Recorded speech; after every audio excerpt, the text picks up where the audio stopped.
pada saat mereka datang itu selalu sudah dengan ketakutan, selalu sudah dengan ya takut dimarahin, takut dijudge gitu ya, belum nanti mikirin soal biayanya, terus nanti akan diomong apa, disuruh ngapa-ngapain, ya sama responnya. Sama lagi perlakuannya.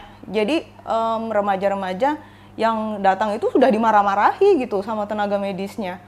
Oh kamu nakal sekali ya, pergaulannya bebas banget ya.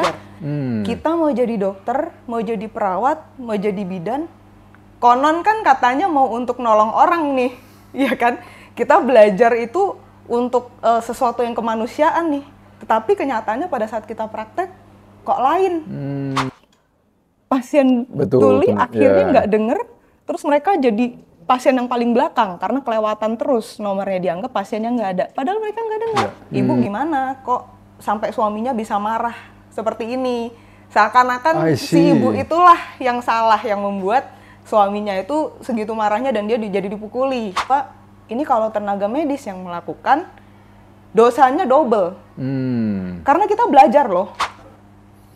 Halo teman-teman, balik lagi ke channel YouTube Felix Zulhendri. Jadi kita kedatangan Dr. Chandra, kita bakalan diskusi soal stigma kesehatan. Dok, sebelum kita mulai boleh share sedikit tentang background dokter? Nama lengkap saya panjang banget sebenarnya, tapi boleh dipanggilnya Dr. Chandra aja. Biasanya kalau di komunitas atau di sosial media semua kenalnya saya sebagai Dr. Chandra Suryadana. Saya lulusan dari Fakultas Kedokteran Universitas Erlangga, Surabaya. Saya lulus di tahun 2010. Nah, setelahnya saya bekerja di banyak tempat tuh. Saya pindah-pindah. Saya pernah kerja di Teluk Bintu di Papua Barat, di Sumba Timur, pernah di Kalimantan Timur, Kalimantan Tengah, Kalimantan Barat. Ya, jadi cukup banyak pengalaman praktek di berbagai daerah, di berbagai setting klinis gitu. Kemudian baru tahun 2019 saya mulai kerja di Jakarta. Tapi sekarang mulai sejak dari tahun 2022 saya tidak berpraktek lagi. Saya sekarang bekerja di salah satu startup company, medical digital community di Jakarta. Boleh disebut company-nya? Jadi biar teman tahu juga. Dokwiti Indonesia namanya. Itu adalah aplikasi khusus untuk dokter-dokter ya, makanya biasanya kalau bukan dokter tuh biasanya nggak tahu. Karena memang usernya adalah dokter-dokter, di mana kita bisa saling berbagi cerita, pengalaman, sharing kasus gitu ya, sama-sama belajar itu di dalam aplikasi itu. Gitu. Nah, di waktu luang saya, kalau lagi senggang, itu hobi saya adalah salah satunya saya mengerjakan komunitas dokter tanpa stigma sejak tahun 2019. Boleh cerita sedikit background-nya nggak dok?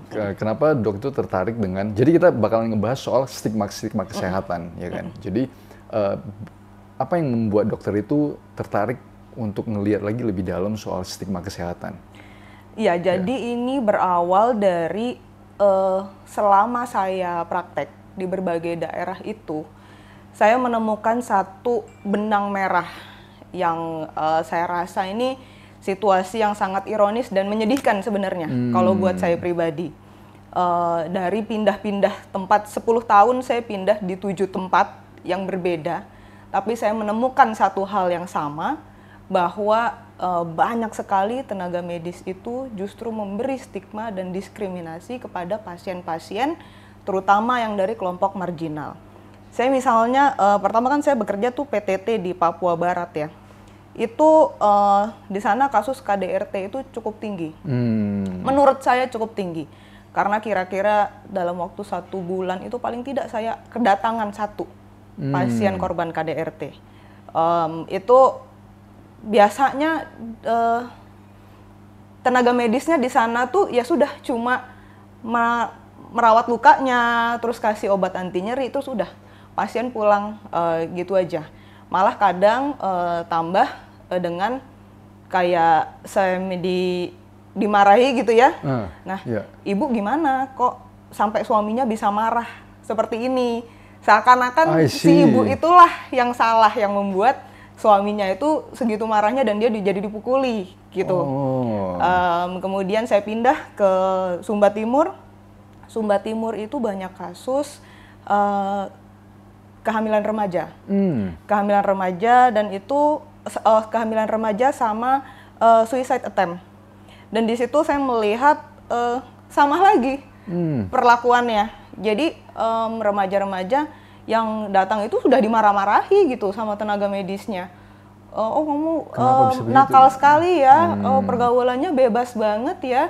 Terus atau kalau yang dengan suicide attempt itu dinasehati dengan ayat-ayat agama, ini kamu dosa loh melakukan ini ya, kamu harus lebih banyak bersyukur, harus lebih rajin pergi ke gereja gitu ya. Yang menurut saya itu sudah di luar konteks ya, di luar konteks perawatan medis gitu. Jadi artinya saya melihat bahwa gagal tenaga medis memberikan layanan yang terbaik, malah justru memberikan stigma dan diskriminasi itu. Dan saya pergi ke berbagai tempat yang lainnya pun sama lagi situasinya. Jadi kan saya merasa aneh. Kok pindah ke tempat yang berbeda, tetapi kejadiannya sama gitu. Dan saya merasa bahwa ini kalau tenaga medis yang melakukan, dosanya double. Karena kita belajar loh. Berbeda dengan orang awam. Kalau orang awam, mereka tidak menjalani pendidikan kedokteran gitu ya. Jadi mungkin kalau mereka tidak paham, itu hal yang berbeda. Tapi kita sebagai tenaga medis, kita belajar. Kita mau jadi dokter, mau jadi perawat, mau jadi bidan. Konon kan katanya mau untuk nolong orang nih, ya kan? Kita belajar itu untuk sesuatu yang kemanusiaan nih. Tetapi kenyataannya pada saat kita praktek, kok lain, kok justru sangat berbeda yang dirasakan sama pasien. Dan ini udah bukan cuma 1-2 pasien yang akhirnya bercerita gitu. Banyak sekali pasien-pasien yang curhat gitu ya. Pasien disabilitas, pasien dengan HIV, pasien LGBT, pengguna nafsa, perempuan pekerja seks. Itu semua menceritakan bahwa mereka mendapat perlakuan tidak menyenangkan dari tenaga medis. Nah, itulah sebabnya saya tergerak waktu itu saya bikin dalam bentuk social movement dulu, Dokter Tanpa Stigma.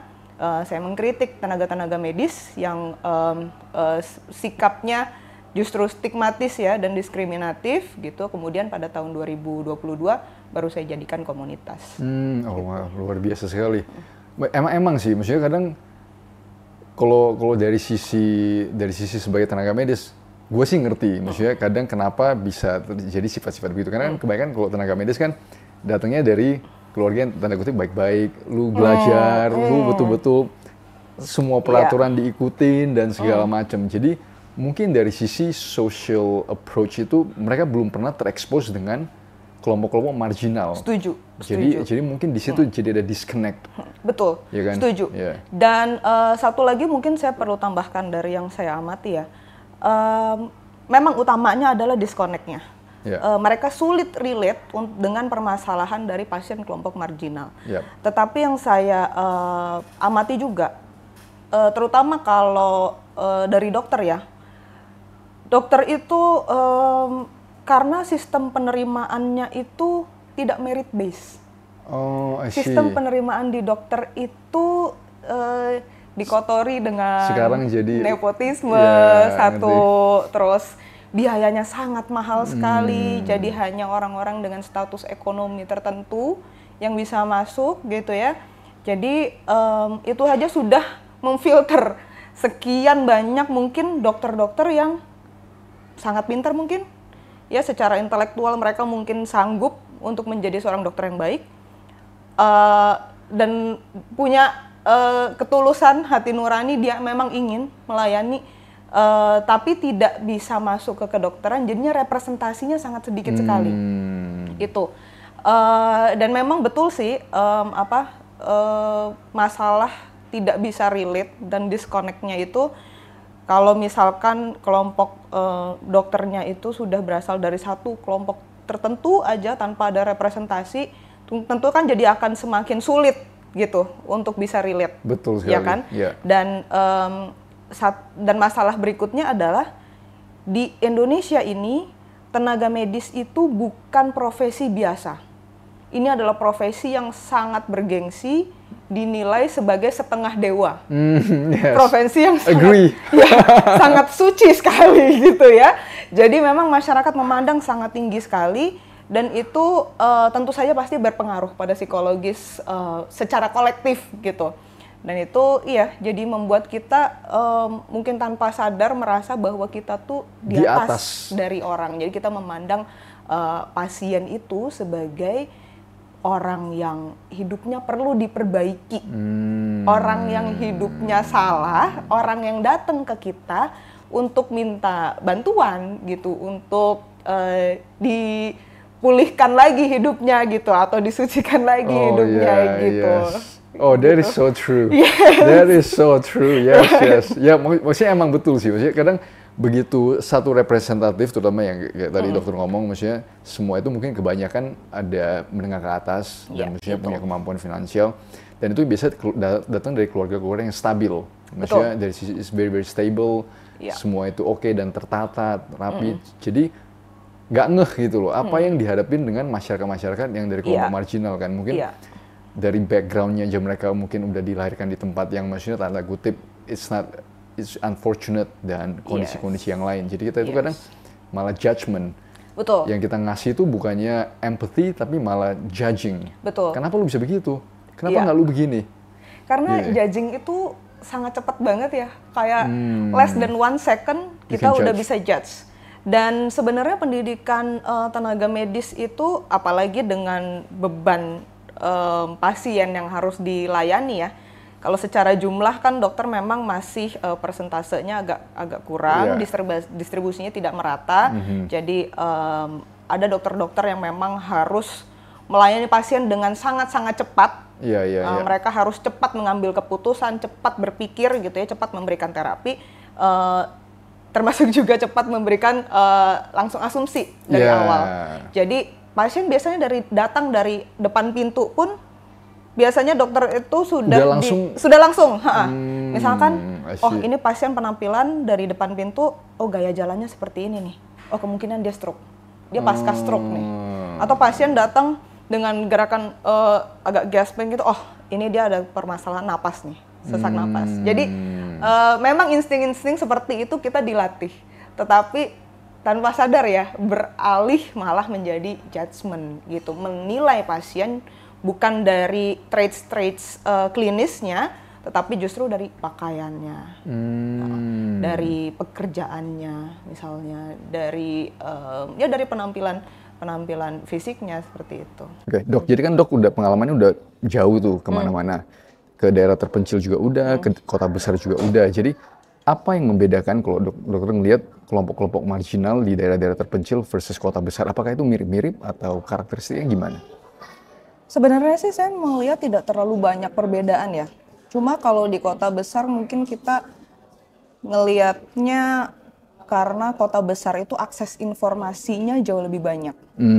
Jadi terasanya pasien meskipun mereka marginal tapi ada di kota, mereka sudah lebih banyak terekspos sama informasi, sama orang-orang yang lebih banyak, lebih diverse gitu. Tetapi sebenarnya pada prinsipnya respon mereka pada saat mereka mengakses layanan kesehatan kurang lebih sama ya? Kurang lebih sama, karena permasalahannya kan sama. Karena di tenaga medisnya ya? Iya, gitu. Jadi pada saat mereka datang itu selalu sudah dengan ketakutan, selalu sudah dengan takut dimarahin, takut dijudge gitu ya, belum nanti mikirin soal biayanya, terus nanti akan diomong apa, disuruh ngapa-ngapain, sama responnya. Waktu mereka mengakses layanan kesehatan itu. Gue bisa bayangin sih, maksudnya kadang coba kita bayangin aja, contohnya kalau remaja-remaja yang hamil di luar pernikahan, itu kan udah takut, maksudnya udah ada shame, udah takut, udah nggak tahu mau ngapain, tiba-tiba datang ke dokter itu diomelin. Iya. Jadi, kalau menurut dokter approach yang benar itu kayak gimana? Nah, masalahnya, susahnya adalah mereka datang ke vaskesnya aja itu udah bersyukur banget harusnya, karena itu kan hanya tip of the iceberg-nya. Jauh lebih banyak mereka yang akhirnya mereka mundur dan nggak jadi datang gitu. Padahal masalah kesehatan mereka kan tidak jadi hilang, Betul. dengan mereka tidak datang ke puskesmas ya atau ke rumah sakitnya, ya kan? Jadi pada saat pasien itu sudah datang, seharusnya kita terima dengan tangan terbuka gitu, dengan non judgment lah, dengan se-friendly mungkin, semampu kita. Dan itu bukan hanya dari ruang praktek dokternya ya, itu sudah harus dilakukan oleh security di depan, front office yang mendaftarkan mereka, bidan dan perawat yang tensi sebelum masuk ke ruang dokternya, baru terakhir dokternya. Setelah dokternya pun masih ada apotekernya di farmasi. Kalau mereka harus kemudian pemeriksaan penunjang, radiografernya, atau ada konsultasi lagi dengan dietitiannya misalnya. Jadi sebenarnya semuanya itu harus menjadi satu solid teamwork. Sama, mereka mendapatkan satu training yang sama untuk bisa melayani pasien itu dengan non stigmatis, apalagi sampai non diskriminatif gitu. Seharusnya gitu, termasuk bukan cuma SDM-nya aja harusnya, tetapi infrastrukturnya, vaskesnya itu juga dibuat sedemikian rupa supaya ramah terhadap pasien-pasien kelompok marginal, misalnya pasien disabilitas. Berapa banyak puskesmas yang bahkan rem untuk kursi roda aja nggak ada. Pemanggil pasien tanpa ada nomor gitu ya, kalau kayak di bank aja kan udah ada tuh TV-TV-nya. Hanya teriak-teriak. Pasien tuli akhirnya nggak denger, terus mereka jadi pasien yang paling belakang karena kelewatan terus nomornya, dianggap pasiennya nggak ada. Padahal mereka nggak denger. Terus pas misalnya ruangan-ruangan yang memang dikhususkan untuk korban-korban dengan kasus-kasus sensitif, misalnya kekerasan seksual. Itu semua sampai sekarang masih berada di dalam satu ruangan yang sama, di UGD gitu misalnya, di mana itu cuma sekatnya adalah kain aja, tirai aja. Yang pasien-pasien lain di samping-sampingnya kan bisa dengar, atau di bangsalnya itu juga tidak dibedakan. Padahal mereka butuh konsultasi yang privat, ya. Mereka butuh pemeriksaan yang sangat-sangat sensitif, yang secara infrastruktur tidak dimungkinkan gitu. Jadi sebenarnya harus ada satu framework, dimulai dari satu mindset bahwa ada pasien-pasien dengan kebutuhan khusus ini yang harus difasilitasi gitu. Iya. Oh man, luar biasa sekali. This is like a long way, maksudnya pekerjaan itu masih panjang sekali. Banyak banget, iya. Banyak banget, ya. Tapi kita udah menuju ke arah yang lebih baik sih, pelan-pelan.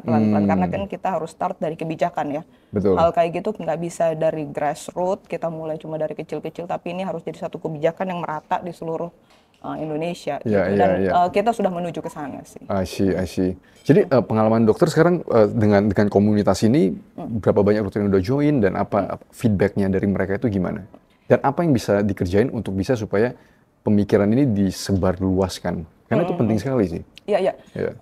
Kalau saat ini kita di grup WhatsApp itu udah ada sekitar 150 tenaga medis, itu campur. Tidak hanya dokter aja ya, tapi memang mayoritas dokter umum, dokter spesialis, tapi kita juga ada perawat di situ, ada bidan, ada fisioterapis, ada dietitian, ada dokter gigi juga di situ. Dan sejauh ini semua masih usia muda.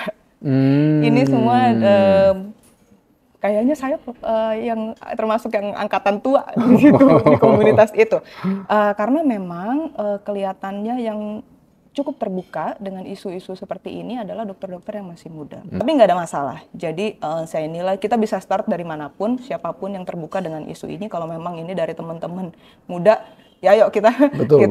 Percaya aja ya sama teman-teman muda, bahwa teman-teman muda ini punya kekuatan yang besar. Mereka punya suara yang bisa mengubah banyak hal gitu. Jadi kita start dari situ sih. Dan memang teman-teman muda ini sangat aktif sekali, luar biasa energi mereka ya, dan mereka itu bisa menembus ke banyak aspek. Mereka mulai dari research, mereka ke social media, mereka berani bikin komunitas sendiri, artikel, mereka punya banyak cara dan kreativitas untuk bisa menyuarakan isu-isu ini sih. Keren sih teman-teman muda. Iya. Oh man, luar biasa sekali sih. Jadi kalau sana dari sisi dokter, apalagi yang bisa kita, maksudnya dari sisi kita diskusi ini, apa yang bisa kita kerjain lagi supaya isu-isu ini lebih meluas lagi ke tenaga-tenaga medis yang ada? Sebenarnya saya paling percaya itu dengan perubahan sistem dan kebijakan.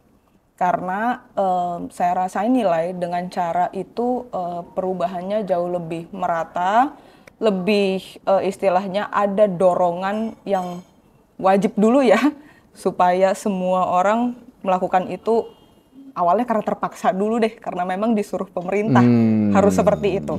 Sampai menjadi behavior pada akhirnya. Biasanya kan seperti itu ya, dari teori behavior change juga nggak apa-apa, merasa terpaksa dulu. Bisa ya. Dimulai dari taxation kan, bisa pajak itu mengubah behavior. Iya, awalnya ya ngomel-ngomel dikit gitu ya.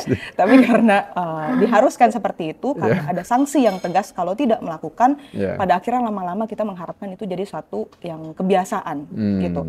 Tetapi kan menuju ke arah kebijakan itu lama sekali ya, dan sulit sekali. Betul. Gitu. Jadi kita bisa mulai satu, menyuarakan dari akar rumput seperti ini dengan komunitas-komunitas, dan kita juga banyak kolaborasi sama komunitas-komunitas yang lain ya, dari isu LGBT, kekerasan terhadap perempuan, kekerasan berbasis gender, disabilitas, pokoknya kita penetrasi ke semua komunitas-komunitas yang membahas isu kesehatan dari sisi kelompok marginal ini. Yang kedua. Lalu yang ketiga, kita masuk dari research. Kita butuh banyak sekali research terkait isu-isu kelompok marginal ini. Dan ini masih sangat-sangat kurang sekali di Indonesia. Karena masalah-masalahnya kan tabu banget ya. Betul, dan maksudnya lagi-lagi balik ke stigma itu kan. Iya, betul. Apakah funding itu mau nggak ke situ, ya kan? Syukurnya kalau misalkan dari luar negeri itu mulai. Betul. Mulai, kalau dari luar negeri itu mereka cukup terbuka dengan permasalahan ini, dan sekarang isunya lagi naik banget soal stigma reduction, itu jadinya biasanya nih. Cuma memang yang bisa melakukan research-nya, yang melakukan research-nya dengan baik, tanpa seminimal mungkin biasnya lah itu. Dan keberanian untuk melakukan research-nya. Misalnya kita mau melakukan research tentang aborsi aman. Siapa yang berani lakukan itu? Oh man, ya kan? Padahal itu data penting sekali. Kita tidak punya data itu di Indonesia. Berapa banyak perempuan yang meninggal karena melakukan aborsi tidak aman? Aborsi tidak aman itu dilakukan karena apa? Karena apakah yang dari kekerasan seksual berapa banyak? Yang dari remaja berapa banyak? Dari kehamilan tidak direncanakan di pasangan yang sudah menikah misalnya berapa banyak? Teknik yang dilakukan apa saja? Komplikasinya apa saja? Itu kan sebenarnya luas sekali, tidak bisa dalam satu research kan. Betul. Tapi siapa yang berani melakukan? Kita nggak punya data sama sekali loh. Kalau kita mau bahas soal aborsi di Indonesia, gitu. Jadi saya nilai dari situ. Menuju ke kebijakan, kita harus kencengin suara di akar rumput sama research kita harus kuat sih. Kalau itu iya. Oh wow, luar biasa sekali dok. Momen luar biasa sekali. Research itu karena penting untuk kita berangkat ke advokasi ini. Yes. Sulit kita untuk bergerak di advokasi kalau tanpa ada data betul, yang jelas untuk bisa kita juga. Ngomong. Iya. Oh wow, thank you so much dok untuk sharingnya. Semoga ntar teman-teman begitu kita post dan teman-teman ngelihat ini, tolong share. Jadi kita bisa bantu teman-teman yang, ya gue bisa, maksudnya I feel for them sih. Maksudnya apalagi yang kalau kita ngeliat dari remaja yang di luar nikah dan segala macam dan KDRT, begitu masuk itu kan mereka itu penuh dengan guilt and shame. Maksudnya inherently, begitu mereka masuk aja udah dijudge. Itu gue bisa bayangin sih seberapa sakitnya di situ. Dan saya sering sekali banyak dapat cerita gitu ya, bukan cuma secara DM tapi dilaporin bahwa DM di komen postingan-postingan lain gitu, mereka cerita semua pengalaman yang tidak menyenangkan yang mereka harus alami pada saat mereka mengakses layanan kesehatan. Sampai saya tuh sering ditanyain, dok tahu nggak ada dokter tanpa stigma yang di daerah ini? I see. Sering sekali saya ditanyain. Saya kan sampai bingung ya. Saya nggak kenal semua dokter di Indonesia. Saya nggak tahu mereka di mana aja. Betul. Dan kalaupun saya kenal secara personal, karena saya kenal temen gitu secara pribadi. Tapi saya nggak tahu pada saat mereka praktek seperti apa. Betul. Akhirnya salah satu yang saya lakukan di Dokter Tanpa Stigma itu, saya buka satu form di mana semua orang bisa rekomendasiin. Misalkan mereka pernah ke dokter mana. Terus mereka nilai dokter ini baik, mereka rekomendasikan di situ. Hasil dari yang direkomend sama teman-teman itu saya buka datanya ke publik, jadi semua orang bisa melihat. Misalnya, saya di provinsi yang ini saya butuh dokter spesialis obgyn yang tanpa stigma, apakah sudah ada di listnya itu? Jadi kayak data sourcing gitu. Database-nya luar biasa penting sih, dok. Mungkin... tapi saya sih menilai masih pendek ya, listnya masih cuma sekitar 200 dokter. Di situ dan but it's a good start. Yes, dan kan alasannya kan bisa beda-beda ya. Ada dokter yang mungkin dia LGBT friendly, tapi dia tidak terlalu paham isu disabilitas gitu misalnya. Jadi memang range-nya luas banget, tapi ya kita mulai dari start somewhere dulu lah ya. Exactly. Oh wow, luar biasa sekali, dok. Oh, terima kasih Dokter Sandra udah kasih kesempatan kita sharing ini. Ini luar biasa, ini bukan sekali mata gua, dok. It's a really important issue.